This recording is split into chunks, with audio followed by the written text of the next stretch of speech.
Yo guys, what's going on? It is CATMAN227 here, and I'm back with some more Junkenstein's Countdown. Now, today we are going over Genji. Now, Genji is one of those characters where I hear a lot of people say that he's really good. He's probably the best hero to play in Junkenstein's Revenge, and I've also heard people say that he's the worst. Now, I'm here to tell you, neither one of those are real at all. Like, those are just rumors. He isn't good, he isn't bad, he does have his strengths, and he does have his weaknesses. Now, that applies to all characters, but more for Genji than anybody else, because he is extremely good and can be one of the best heroes in the entire, game, actually. Just, the only problem with him is you have to have an extreme amount of skill and timing. So, He does moderate damage. We'll start with his primary attack. So his primary attack, where he shoots 3 blades in a row, one right in front of the other. It does moderate damage. It will do a lot of damage, especially if you hit them in the head. And it is really good at taking out shock tires.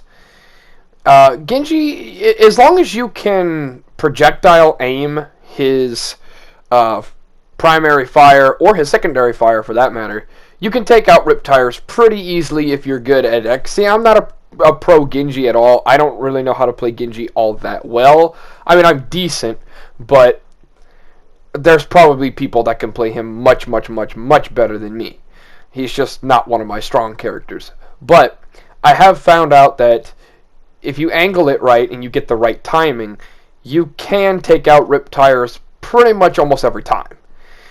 But it does take an insane amount of skill to accomplish this said action.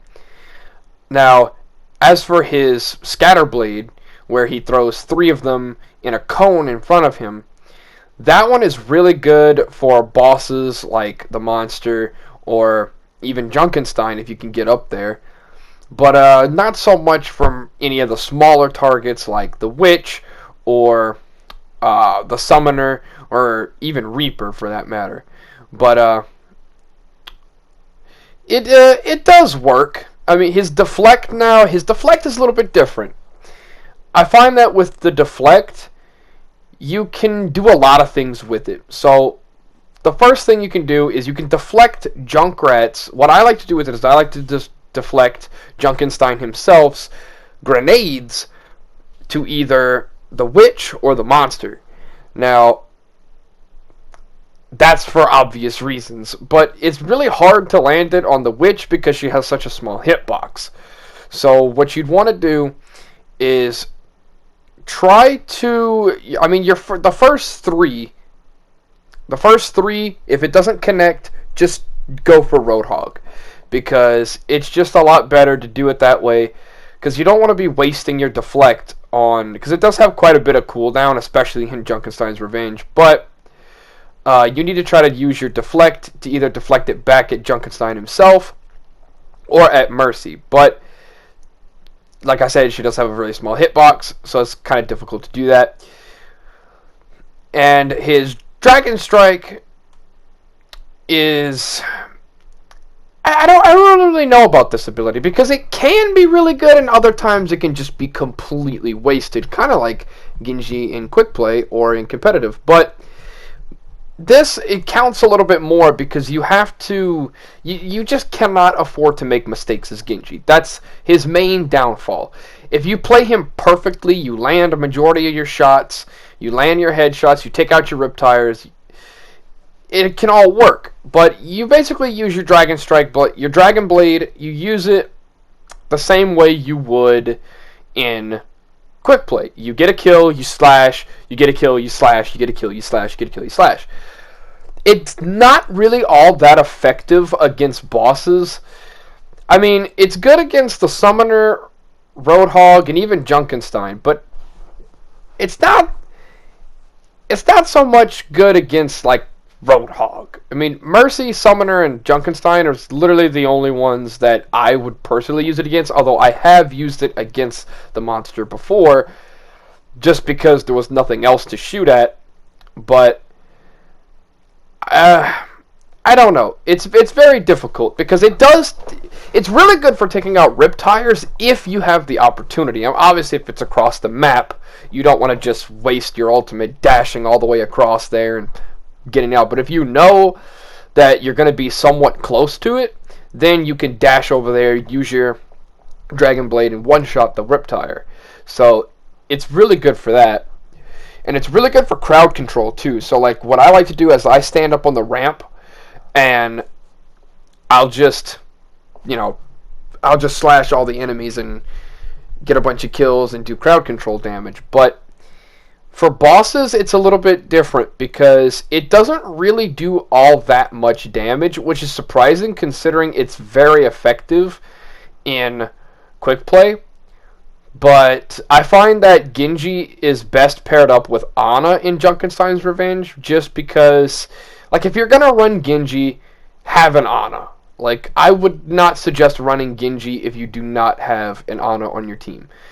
Just going to throw that one out there. But now as for his slash, it's pretty much just that. It's a mobility tactic. So just like his double jump, you can use it to get up to Junkenstein's little tower he stands on. You can use it to kill enemies. You can get it. You can chain slash. You can move across the map to get a Riptire if you have to.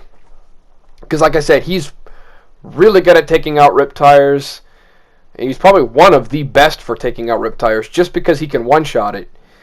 But since it's a melee strike, you don't have to like aim. You just have to kind of look at its general direction and hit the button, and then it'll kill it. But I don't know. Genji is just one of those characters that I don't know.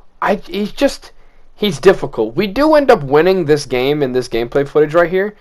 We end up winning, but and I end up getting the final kill, I believe, on the witch. But it is possible to do really good as Genji, but you really have to not make any mistakes. If you waste even a single Dragon Blade, that can cost you the entire game.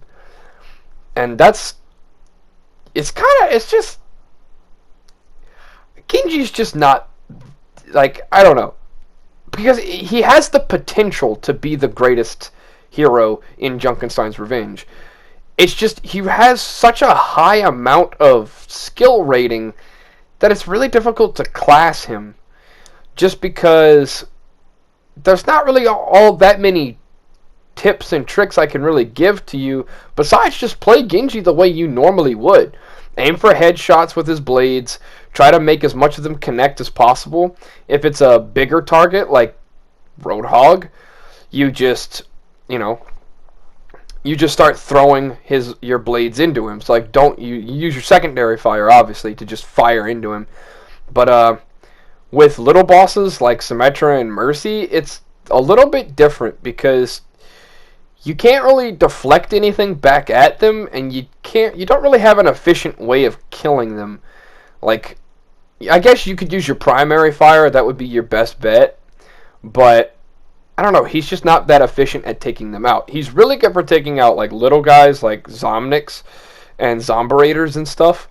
So, but Reaper, I don't know, he can deflect, like he can deflect Reaper's bolts back at a different enemy, but Genji's just not good for taking out Reaper, because, like, again, small hitbox, Dragon Blade doesn't really do all that much to him.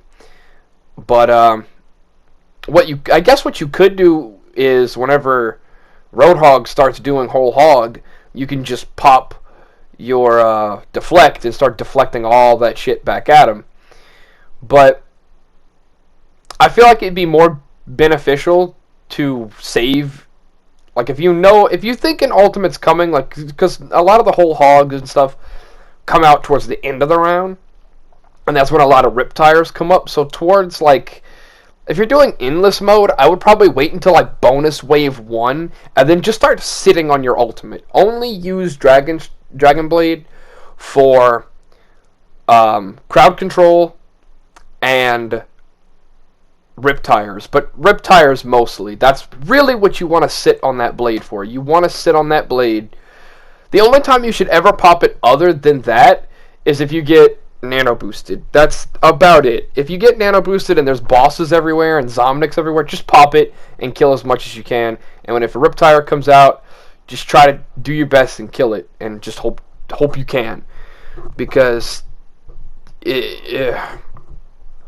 it's difficult. I will warn you right now, this footage was not easy to do. It was not easy to get this footage or pull off that victory, because you have to be so precise with everything that you do. Luckily, we had a Torbjorn, and it helped me out a lot. And I don't remember if I got nano boosted in this footage or not, but I think I got nano boosted like once, but I think it was at the wrong time, so I didn't actually get to use my Dragon Blade. But you do want to try to sit on your Dragon Blade as much as possible, because, you know, you got to be able to defeat bosses with it. Like right here, I get nano boosted, and I pop my Dragon Blade to kill the Roadhog, because there's really nothing else going on. There's no Riptires, there's no other bosses, it's just him. So I just decided to slash him up and do as much damage as I possibly could, which it didn't really do much, but it helped. But if there would have been a Riptire, I can sure as fuck tell you I would have gone after that son of a bitch, because I'm not letting that get, like, because Genji can one-shot. There's no real other character other than Widowmaker, and even then, if you don't fully charge, it doesn't one-shot. This is the only one that you can just hit one button, he pulls it out, one-shot it. I kind of missed this one because I was more concerned about the Witch than anything else at that moment. But, yeah, so deflection was really good. Right there, I tried to...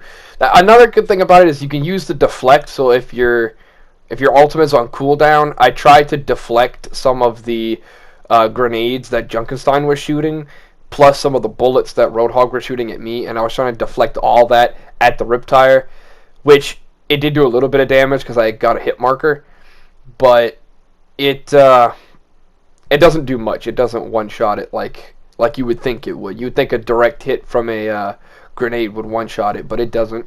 I think, for whatever reason, I don't know. But Genji, I would probably, if I had to give him a rating, because we do this with every character, so if I had to give Genji a rating, I would probably give him a 7. He's slightly, he's above average. Like, he is above average. He's not slightly above average. He's a little bit more than that, because he does have massive potential. So if you're a really good Genji, you can do this. Like, you can easily win this, no problem. But if you're somebody who's just kind of learning Genji, you're going to have a more difficult time.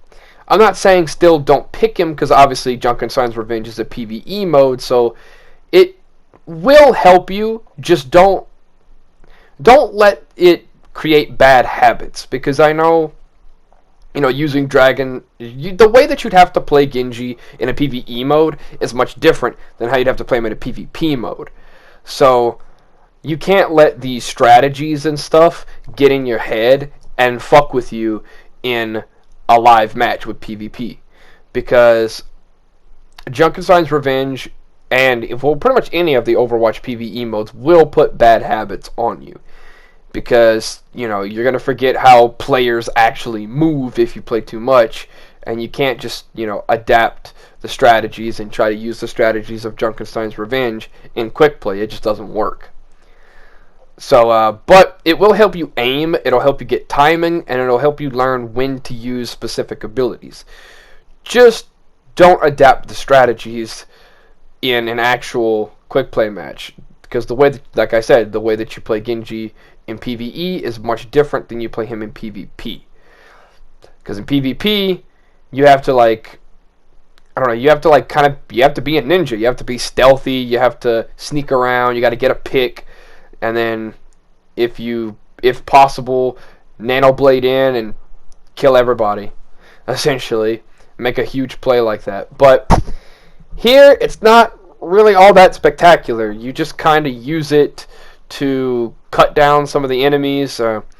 like right here, I used up most of my blade on the Roadhog, but then I did one slash on like 3 or 4 enemies, which allowed my teammates to pretty much one-shot them.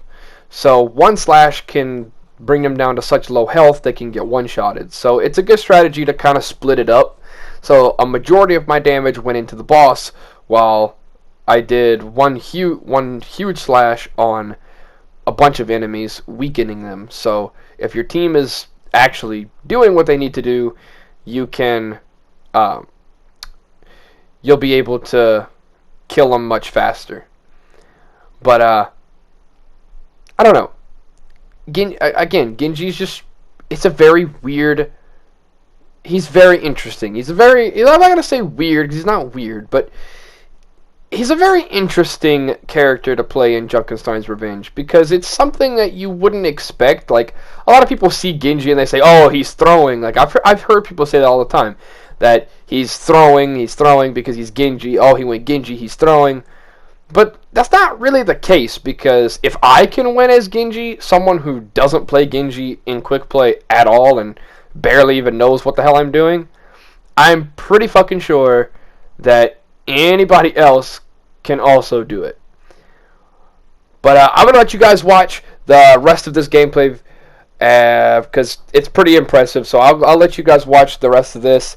And I think that'll be it for this review of Genji on Junkenstein's Revenge. Let me know in the comments below what you think of Genji in Junkenstein's Revenge and how you normally would play him.